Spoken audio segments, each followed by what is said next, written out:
Para pedagang dari tanah Jawa, Melayu, hingga pedagang dari Gujarat, India, dan Arab singgah di sini.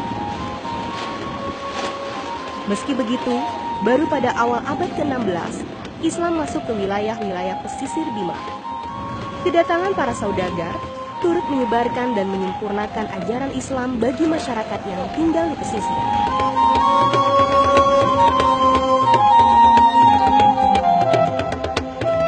Pada abad ke-16, konflik yang berkepanjangan terjadi di kerajaan Bima.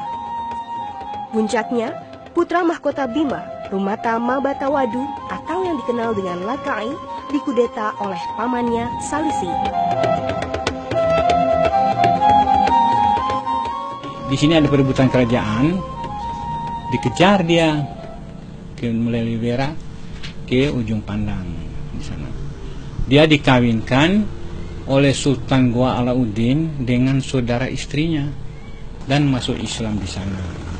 Tahunnya sih tidak pas, barangkali 1608 atau 09. Dia masuk Islam di sana.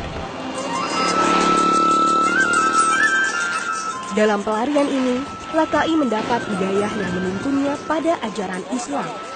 Pada tanggal 15 Rabiul Awal 1030 Hijriah atau tanggal 7 Februari 1621, Lakai bersama para pengikutnya mengucapkan 2 kalimat syahadat.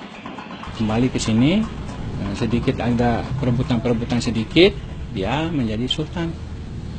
Namanya Lakai, tapi nama Islamnya Abdul Qahir, sultan pertama. 16 dia dilantik 1620.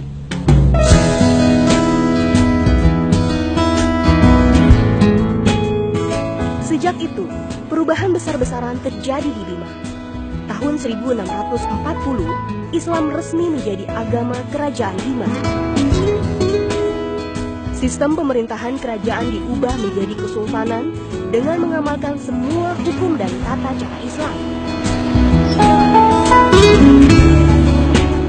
Ratusan tahun berlalu, namun ketaatan masyarakat Bima terhadap ajaran Islam tidak berubah.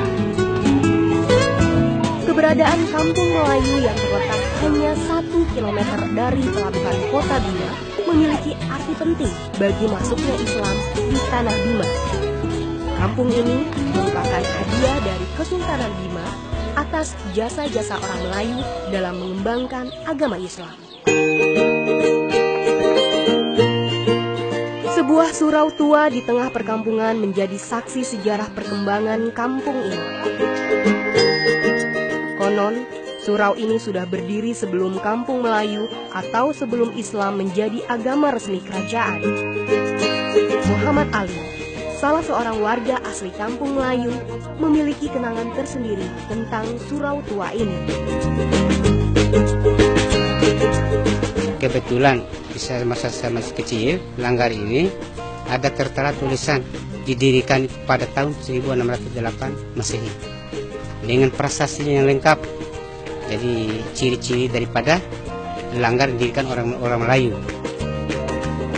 Surau tua ini biasa disebut Langgar Mentoy atau Langgar Kuno. Sejak lama, Langgar ini telah digunakan sebagai pusat kegiatan dan pengembangan agama Islam. Kini, kondisi surau kuno ini sangat memprihatinkan. Bangunannya dibiarkan tidak terurus. Papan dan tiang penyangga surau sudah banyak yang dimakan usia. Meski demikian, surau yang berusia lebih dari 400 tahun ini masih digunakan untuk mengenalkan anak-anak kampung Melayu pada ajaran Islam.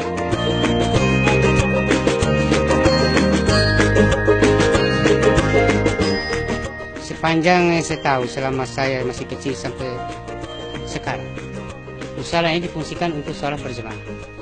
Dan pusat daripada kegiatan Islam dulu dipusatkan di Langgar ini. Dari awalnya.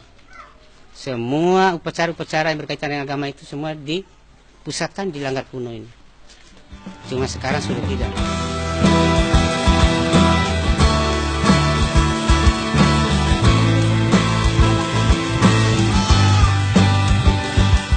Fajar datang bersama cahaya Islam yang menyikap kegelapan di tanah Bima. Islam telah menjadi bagian hidup yang terus melekat di dalam diri orang Bima hingga hari ini. Seperti dalam falsafah Bima, Mori Romade Nado Bojo Edekai Hukum Islamko, hidup dan matinya orang Bima harus dengan hukum Islam.